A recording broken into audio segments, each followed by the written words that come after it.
Vivimos en un mundo despiadado y esto es cierto hace milenios,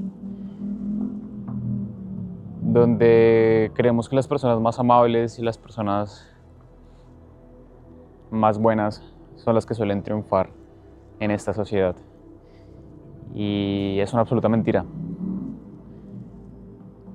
Las personas que más triunfan hoy en día, en este siglo, y bueno, en este siglo no, y en los anteriores, han sido las personas que han sido menos emocionales y más despiadadas a lo largo de la historia. Y eso ha pasado durante muchos años. Yo quiero hablar de eso, yo quiero hablar de cómo ser amable puede ser un arma de doble filo. Y quiero empezar con una historia personal, como siempre, como suelo hacerlo. Llevo trabajando en Valencia en una empresa alemana que produce documentales y yo soy uno de los encargados de administrar todo el contenido que se sube a YouTube de esos canales. Y llevo trabajando para esta empresa unos 7, 8 meses. Y cuando entré, obviamente era mi primer trabajo acá. Era nuevo, inmigrante, no tenía experiencia en el tema. Y no se me dio un proceso de inicio adecuado. No se me dieron los pasos específicos para poder llevar a cabo mis tareas, la administración de estos canales, etc. Yo siempre he sido una persona que se ha caracterizado porque evita mucho la confrontación y trata de gestionar todo de la forma más pacífica posible, pero eso también me ha llevado muchos problemas, y es que tiendo a ser una persona bastante complaciente con los demás.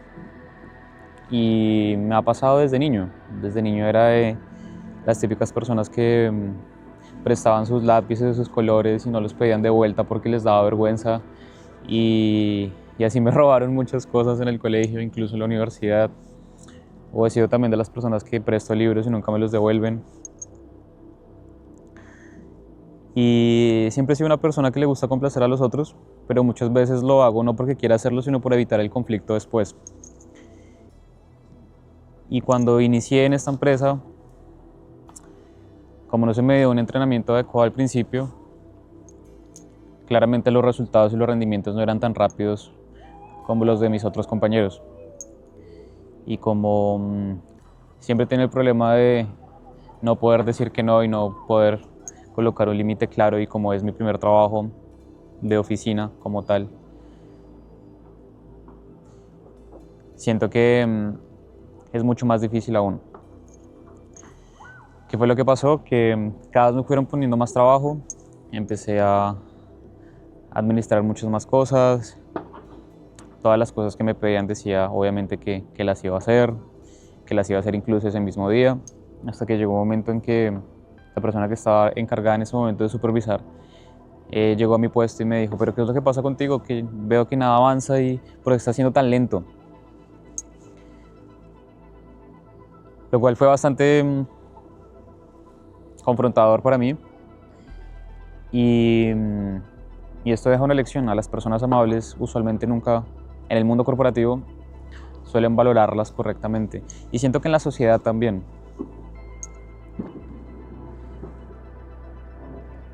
Dije que era mi primer trabajo de oficina, pero me refería a que es mi primer trabajo de oficina en lo que estudié, porque yo estudié diseño digital. Sin embargo, tuve otra experiencia también hace unos años, cuando entré a trabajar en un call center administrando cuentas y trabajando para servicio al cliente en una empresa de Estados Unidos de servicios telefónicos. Y ahí me di cuenta de que no sobrevive, y no solo sobrevive, que el amable no sobrevive, que el noble no sobrevive, y que en trabajos como lo es el call center, donde hay ventas involucradas, si no eres astuto y si no te importa pasar por encima de la ética y la moral, pues no vas a llegar muy lejos. Y eso pasó con mi jefe, La persona que nos estaba entrenando era una persona que usualmente solía tratar de forma peyorativa a, a la gente que estaba capacitando. Y yo recuerdo mucho una compañera de trabajo que era muy tímida y que en el entrenamiento le costaba mucho cómo hacer estos roleplays de ventas y de llamadas. Era muy tímida. Yo me acuerdo que en los primeros roleplays le temblaba la voz. La primera vez que asistimos y que atendimos llamadas se puso a llorar. Era muy tímida y muy noble. Y recuerdo que terminaron despidiéndola una semana después de empezar a contestar llamadas apropiadamente. Aparte, en esos entornos que suelen ser bastante hostiles y, como les comenté anteriormente, se rigen solo por comisiones y por ventas, las personas que estaban encima mío, que eran mis supervisores, usualmente hacían diferentes cosas que no eran considerablemente morales dentro de la empresa para poder ganar más y para poder tener más utilidades. Y al fin y al cabo eso es el capitalismo, ¿no?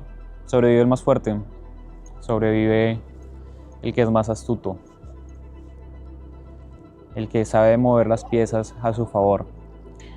Y no te estoy diciendo que dejes de ser amable o dejes de ser buena persona para crecer, porque ese no es el tema del video, sino simplemente que puedas usar esa empatía y ese buen corazón que tienes para poder hacer el bien a los demás, pero sin dejarte ser manipulado. Porque la amabilidad, señores, es una gran señal para que gente te pueda manipular. Y la gente que quiere poder, la gente que quiere subir en la escalera corporativa o en X o Y cosa, usualmente identifica a la gente que es muy amable como gente que suele evitar el conflicto. Y son los que suelen aprovecharse de personas como nosotros, porque yo me incluyo ahí.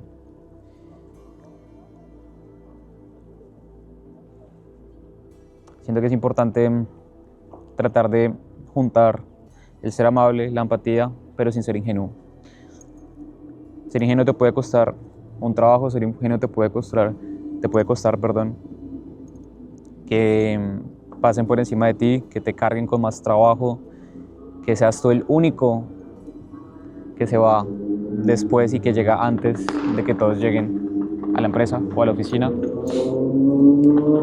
Y te pueden tratar bastante injusto, porque así es el mundo y así es la vida. Sobrevive el más astuto y el que es más inteligente y el que es más frío usualmente. Pero podemos hacer la diferencia si tratamos de ser amables sin ser ingenuos. Porque entre la amabilidad y la ingenuidad siento que hay un solo paso. Y es la realidad que nos tocó, es la verdad que tenemos que asumir y tenemos que aprender a colocar límites. Eso es importante. Hoy en día en la empresa en la que trabajo y por la que empecé este video, se ha ido acostumbrando al flujo de trabajo que yo tengo, que es bastante. Sin embargo, he aprendido a colocar límites. Porque cuando aprendes a colocar límites, pones una barrera, un escudo para todas esas personas que quieren manipularte y quieren aprovecharse de ti. Y conforme he ido colocando más límites, me doy cuenta que igual a muchas personas les voy a caer mal y muchas personas me van a odiar. Y eso es una verdad que tienes que aceptar. Y o escoges ser libre o escoges vivir con remordimiento. Eso es todo. Nos vemos.